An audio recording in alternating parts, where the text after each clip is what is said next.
Capítulo 5. Aprendeu a trabalhar com suas próprias mãos. Busca lã e linho e de bom grado trabalha com as mãos. Provérbios 31.13.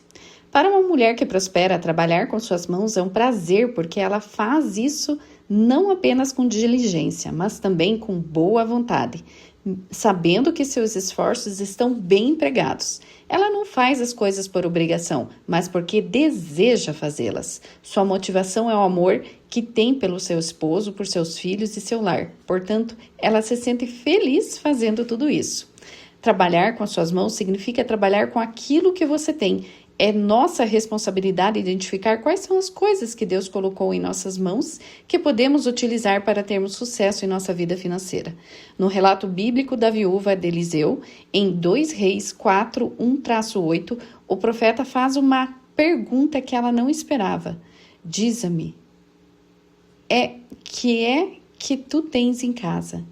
Deus sempre começa o processo da saúde financeira em sua vida com aquilo que você já tem em casa. Embora assim como essa viúva você desconheça tudo que há de ser feito e não acredite que aquilo que tem seja de alguma importância. Porque Deus não está interessado em sua habilidade, Ele está interessado em sua disponibilidade. Por isso é importante que você coloque à sua disposição. O Senhor pode tomar e multiplicar de grande forma. Ele chama à existência as coisas que não existem. Romanos 4.17. Ele criou o universo com o poder da sua palavra e pode criar em você e para você o que Ele quiser. A história que Jesus conta em Mateus 25.14 ensina que Deus entrega diferentes habilidades e talentos a cada pessoa. Talvez alguns tenham mais capacidades ou habilidades que outros, mas Deus dá a todos alguma coisa. Essa parábola mostra claramente que é a nossa responsabilidade multiplicar aquilo que Ele nos deu. Alguns usam o que Ele lhes deu para glorificá-lo, enquanto os outros ignoram a sua relação com Deus e os talentos que Ele deu. Os 2 primeiros servos receberam diferentes quantidades, embora os 2 fossem fiéis e em usar bem o que receberam do Senhor. O terceiro servo não desenvolveu o que o seu amo lhe havia delegado, e por isso seu talento foi tirado dele e dado a quem já havia multiplicado. Mulher, é hora de multiplicar e desenvolver o que Deus deu a você, muito ou pouco, coloque em suas mãos. Não se limite, porque você tem a capacidade de realizar grandes coisas para glorificar o nome de Deus. Durante muitos anos, trabalhei como consultora de desenvolvimento organizacional e coach certificada para ajudar grandes empresas. Peço-lhe licença nesse instante para colocar essa experiência e esse talento que Deus me deu em seu benefício pessoal. Vou dar a você 5 recomendações para que você possa entrar em um processo de crescimento contínuo. Primeiro, conheça a si mesma. Segundo, descubra sua paixão. Terceiro, olhe-se no espelho, busca sua retroalimentação. Quarto, desenvolva sua criatividade. E quinto, estabeleça metas. Conheça a si mesma. A mulher que prospera é aquela que está consciente de quais são os pontos fortes e quais áreas precisa melhorar. Então, trabalhe seus pontos fortes e busque ajuda para trabalhar suas áreas mais fracas. Conheça-se em profundidade e aprenda a lidar com as suas emoções e impulsos. Recomendo que busque semanalmente um lugar inspirador e acolhedor onde possa refletir sobre como foi sua semana e identifique de que modo pode melhorar aquilo que está sendo feito. Para melhorarmos nossa habilidade, é muito importante ter a consciência das áreas que precisamos nos aperfeiçoar. A seguir, gostaria de compartilhar com você que, no campo do planejamento estratégico, é chamado análise FOFA, forças, oportunidades, fraquezas e ameaças. Essa análise conduz a identificar fatores internos, que são as forças e fraquezas, e fatores externos, que são as oportunidades e ameaças, que podem influenciar na prosperidade da sua vida pessoal e familiar. Esse autoexame é uma boa ferramenta usada normalmente nas empresas. No entanto, enquanto eu estudava certo material de James McTerloff, percebi que ele pode ser usado no nível pessoal também. A seguir, você verá esse tema teórico de forma detalhada e no fim do capítulo a oportunidade de colocá-lo em prática. Identifique as suas forças. Quando pensar em seus pontos fortes, pense naquelas áreas específicas nas quais você foi bem-sucedida. Pense nas destrezas que as outras pessoas reconhecem em você. Também é possível pensar naquela ação que fez com que você se sentisse orgulhosa. Você pode perguntar para sua família e seus amigos o que eles veem como pontos fortes. Pense, quais as vantagens que tenho em relação às outras pessoas no mesmo negócio? O que me faz ser melhor? A quais tipos de recursos especiais ou de baixo custo eu tenho acesso? O que os outros veem em mim como ponto forte? Anos atrás, as pessoas observaram suas forças e fraquezas. Em seguida, concentravam-se em equilibrar suas forças, trabalhando em suas fraquezas. Entretanto, no século XXI, a tendência é concentrar-se nos pontos fortes e não enfatizar suas fraquezas. Busque pessoas que sejam fortes nas áreas em que têm fraquezas e que te complementem. Assim, você poderá criar um time de pessoas em que todos trabalham com suas áreas fortes, como um time de futebol. Esse é o verdadeiro time ganhador. Identifique suas fraquezas. Para identificar suas fraquezas, você precisa ser o mais sincera possível. Deve pensar nas áreas em que você se sente vulnerável, em que não tem experiência suficiente, mesmo sendo importante para o seu desenvolvimento. Pense, o que eu posso melhorar? O que eu deveria evitar? Quais as características da minha personalidade as pessoas percebem como ponto fraco? Que coisas meu caráter reduzem minhas possibilidades de crescer financeiramente? Seja honesta consigo mesma.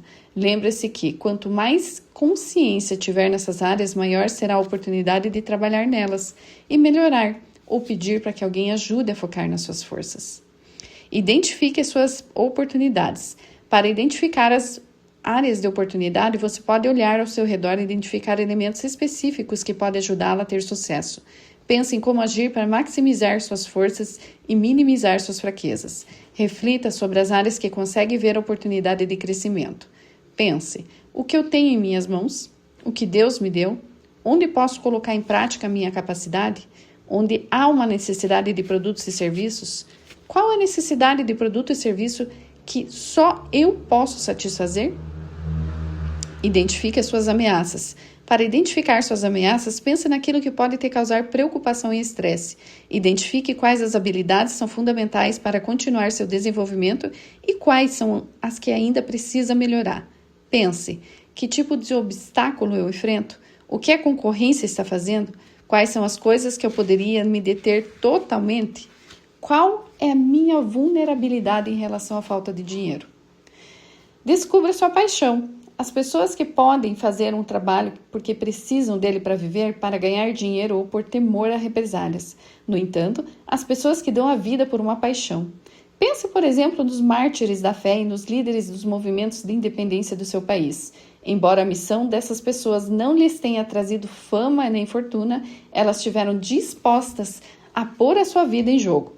A paixão que sentiam por determinada perspectiva e a missão impulsionava.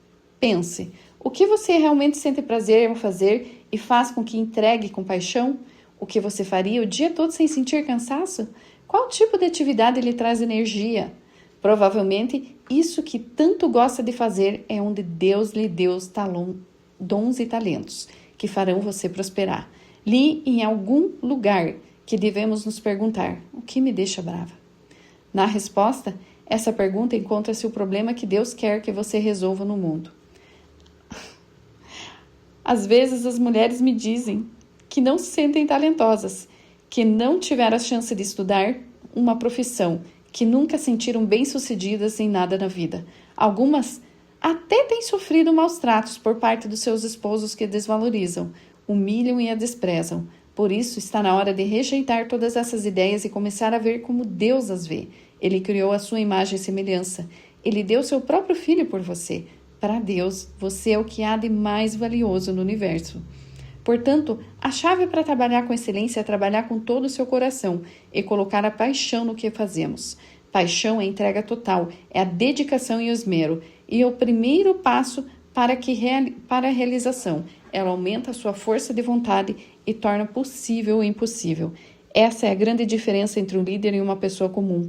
Um líder caracteriza-se por sua atitude apaixonada pelas coisas, pelo desejo genuíno de alcançar suas metas de se preocupar com o quão complicado seja o caminho.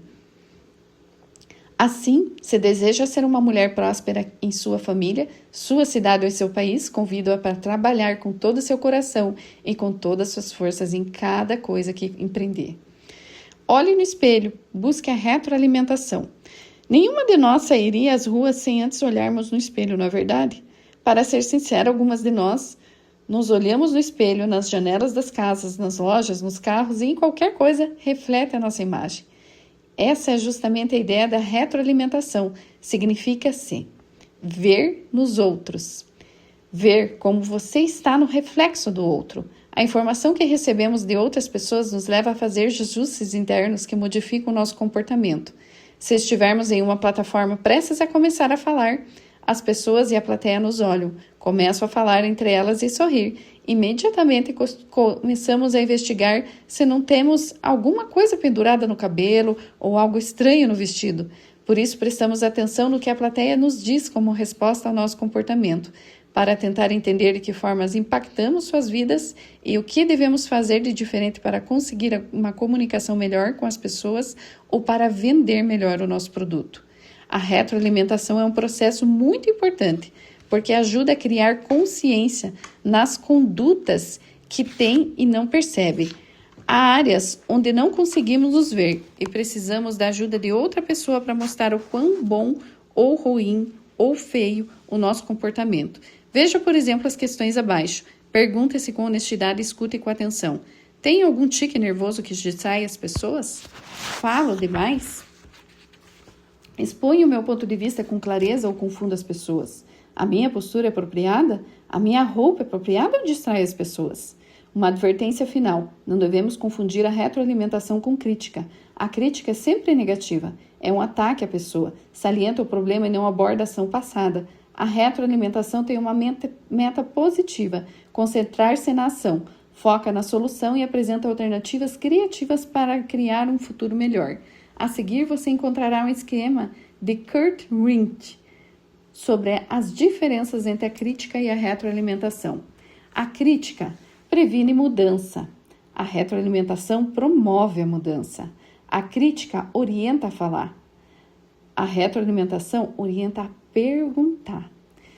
A crítica foca no passado. A retroalimentação foca no futuro. A crítica causa uma atitude defensiva. A retroalimentação convida à abertura. A crítica inibe a aprendizagem. A retroalimentação inspira a aprendizagem. A crítica consome energia. A retroalimentação gera energia. A crítica limita os resultados, enquanto a retroalimentação realça os resultados. A crítica orienta-se no você. Já a retroalimentação orienta-se no nós. Desenvolva sua criatividade. Ser criativa significa arriscar-se a ser aventureira, audaz e criar alternativas para solucionar situações difíceis. Para sermos criativas é necessário aguçar nossa imaginação e ir além da realidade para desenvolver nossa produtividade talentosa. Ser criativa é aceitar que, muitas vezes, das ideias mais absurdas se desenvolvem os melhores produtos e serviços. Em 1968, o Dr. Spencer Silver, cientista da empresa 3M, por erro criou uma cola com falha que não grudava um papel no outro. Em vez de jogar a fórmula no lixo, ele começou a pensar como poderia usá-la criativamente. Até que em 1974, seu colega e amigo Art Fry pensou que essa cola era boa para manter grudado pedacinhos de papel que ele usava para marcar o inário da sua igreja e assim facilitar a sua participação no coral. Foi dessa forma que nasceram os post-it, um dos produtos mais famosos e bem-sucedidos da empresa 3M, com vendas que têm alcançado a $1 bilhão por ano. David Jones, reconhecido fotógrafo da National Geographic, define criatividade como a habilidade de observar o ordinário e ver o extraordinário. E expressa: quando você vem ao mundo com um senso de abundância e não de escassez, sente-se mais e mais confortável para transformar problemas em oportunidades, encontrar novos ângulos e chegar aos mesmos elementos por uma direção completamente diferente. Richard Florida, professor universitário da Universidade James Mason, foi o primeiro a propor o conceito de classe criativa, referindo-se à classe trabalhadora com a sua boa atitude, desenvolve talentos para produzir inovação. Esses tempos de crise, vale a pena gerar ideias criativas que nos permitam ser efetivas e buscar alternativas econômicas para seguir adiante. Pode acontecer de não haver muitos empregos disponíveis, embora haja muito trabalho a ser feito. A criatividade é um processo de apresentar à sua mente um problema com clareza, imaginando, visualizando, supondo algo a respeito dele, meditando nele, contemplando, para então inventar uma ideia, um conceito ou um esquema, seguindo as linhas novas e não convencionais.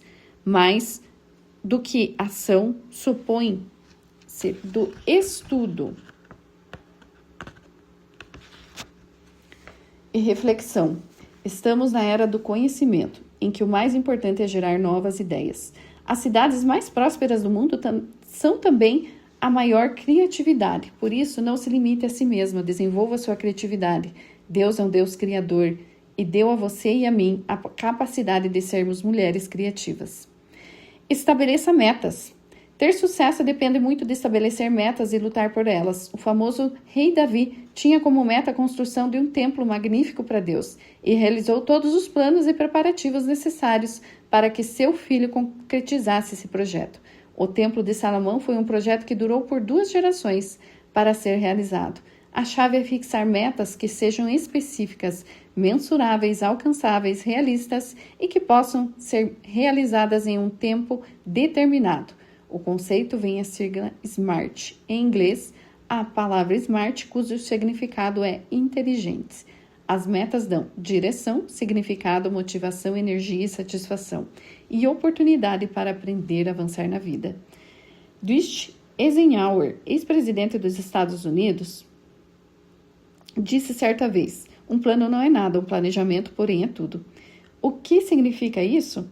Que a única forma de alcançar qualquer objeto é trabalhar disciplinadamente até consegui-lo. Para isso, você fará um exercício no fim desse capítulo. A roda da vida. A roda da vida é um gráfico usado para representar de que forma ou situação de uma pessoa é valorizada em diferentes áreas da vida. Para cada área da vida é um valor de 0 a 10, dependendo da situação atual da pessoa. Uma vez preenchida essa avaliação, obtém-se uma pontuação que é avaliada para analisar como chegar à situação ideal. Na roda a seguir são identificadas 8 áreas da vida que toda pessoa deve ordenar e equilibrar para conseguir manter uma vida produtiva e eficaz. Essas 8 áreas são desenvolvimento pessoal, espiritualidade, entretenimento e diversão, intimidade e vida social, saúde e velhice, finanças pessoais, vocação e profissão, família e paternidade. Você está convidado a fazer a sua autoavaliação. Dê a cada uma das categorias o valor de 1 a 10, em que 1 é o menor valor e 10 é o maior. Em seguida, faça o círculo para cada pontuação e ligue esses círculos com uma linha. Isso permitirá que veja em quais categorias você está mais atrasado e, portanto, precisa dedicar mais atenção para prosperar equilibradamente. Essa roda mostra que não podemos avançar na vida em um ritmo de contínuo crescimento se estivermos desequilibrados em algumas áreas. Assim, ao identificar quais são as áreas a serem focadas e trabalhadas, desenvolva um plano de ação para melhorá-las. Eu recomendo que você procure uma pessoa que possa ajudá-la a pensar como crescer equilibradamente em sua vida. Pode ser qualquer líder de igreja que frequenta ou um conselheiro ou mentor profissional. Para concluir, quando resolver propor metas tanto em sua vida pessoal quanto em sua vida empresarial, deverá fazê-lo de uma forma que ajude a cumpri-las e não que as ajude a ficar frustrada. Para isso, convido você a aplicar o modelo do seu próprio mundo. Vejamos a seguir cada uma dessas características, que correspondem às letras que compõem a sigla SMART.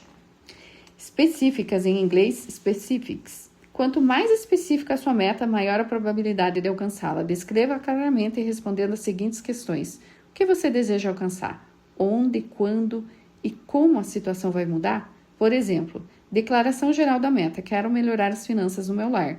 Declaração específica da meta. Quero poupar para poder investir em um novo negócio que será a nova fonte de renda para a nossa família. Mensuráveis. Quando estabelecer uma meta, é importante sempre ter uma forma de medir se ela está sendo alcançada.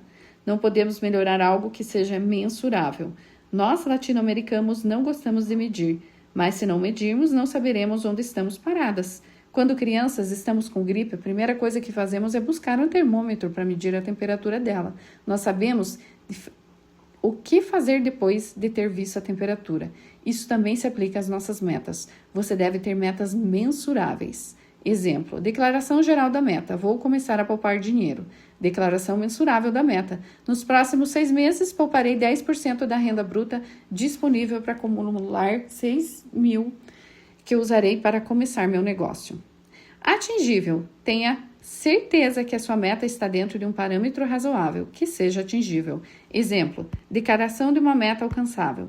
Apesar de ganhar 500 por mês, vou poupar 5 mil nos próximos 6 meses. Declaração de uma meta atingível. Já que eu ganho 2 mil por mês, eu vou poupar 2 mil durante 6 meses, guardando 12 todo dia. Realista. Essa meta é real para você? Esteja ciente a respeito das suas limitações e capacidades. Proponha metas que possa alcançar de forma razoável. Não trace metas irreais. Elas te trarão apenas frustrações. Exemplo, declaração geral da meta. Caso lide bem com meu dinheiro no ano que vem, não terei dívidas e poderei contar com um fundo de emergência correspondente a 6 meses de gastos. Declaração realista da meta. Caso lide bem com meu dinheiro, no ano que vem terei um fundo de emergência de pelo menos 2 meses de gastos. Dos meus 4 cartões de crédito, terei 2 pagos. Tempo. Você precisa demarcar suas metas por tempo. Muitas mulheres querem achar um trabalho fora de casa para começar um novo negócio. No entanto, se não colocar uma data para realizar isso, o tempo passará, a meta não se tornará realidade. Ter um tempo estabelecido é uma alavanca para que possa atingir sua meta. Exemplo, declaração geral de metas. Vou poupar mais. Declaração determinada no tempo. Começarei o próximo mês e vou poupar mensalmente 10% da minha renda bruta disponível. Assim, no dia 31 de dezembro, vou ter 3 mil na minha conta poupança. E agora vamos para os nossos exercícios. Completa o quadro a seguir para identificar e avaliar suas forças, fraquezas, oportunidades e ameaças. Você as conhece bem? Então, cada linha você vai fazer pelo menos 5 forças, 5 fraquezas, 5 oportunidades e 5 ameaças. 2. Qual é a sua paixão no trabalho? 3. Qual é a diferença entre retroalimentação e crítica? 4. Como pode desenvolver sua criatividade em torno de onde cumpre suas funções? Orientação para estabelecer as suas metas. Aqui há umas áreas em que uma pessoa jovem pode estar interessada em estabelecer as metas, nas diversas facetas da sua vida. Eu proponho que você registre as suas próprias metas. Arte, música e criatividade. Quais as metas quero alcançar para o desenvolvimento dessas áreas na minha vida? Educação. Aonde desejo chegar dentro de espaço de tempo, anos. Em relação aos meus estudos, especifica a quantidade de tempo. Relacionamentos. Em 3 anos, como eu desejo que sejam os meus relacionamentos? Desejo ter mais amigos? Passar mais tempo com a minha família? Em uma relação melhor com meu pai ou minha mãe? Estar casada? Continuar solteira? Espiritual. Que tipo de crescimento espiritual ou compromisso eu vejo em mim mesma nos próximos anos? Esporte, condição física e saúde. Se for bem-sucedida, como gostaria que a minha saúde e condição física fosse dentro de alguns anos? Trabalho. Em que direção desejo avançar na minha futura carreira profissional? Agora faça uma lista de sonhos que estiver no seu coração. Escreva nos grupos a seguir. Meus sonhos. Pessoais. O que eu sonho a respeito de mim mesma? Profissionais. O que eu sonho a respeito do meu trabalho ou negócio? Familiares. O que eu gostaria de ver na minha família? Espirituais. Como deveria ser minha relação com Deus? Identificar as metas, os sonhos, os anseios vai lhes proporcionar um panorama mais claro do que deseja alcançar na sua vida. Assim que tiver estabelecido suas metas, analise-as segundo a roda da vida. Nota. Lembre-se de continuar com a tarefa do ponto 3, que você iniciou no capítulo 4. Declarações bíblicas para pensar durante os 40 dias. Lembra das declarações bíblicas? Vou ler elas para vocês. Sou filha do Deus Altíssimo. João 1.12. Deus é meu Pai e Ele quer o melhor para mim. Mateus 7, 9, 11.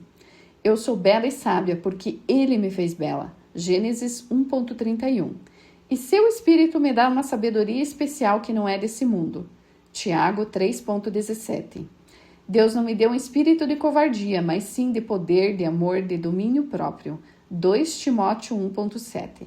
Fui concebida por Deus para ganhar e para vencer. Vencer o pecado, vencer a morte, vencer Satanás e vencer em meus negócios. 2 Coríntios 2,14. Salmos 27,8. Tudo aquilo que acontece comigo é para o meu bem. Deus pode transformar as derrotas em triunfos. Romanos 8,28. Não há lugar mais seguro no universo que viver no centro da vontade de Deus. Efésios 1, 11, 12. Colossenses 1, 9, 10. Hebreus 13, 20 e 21.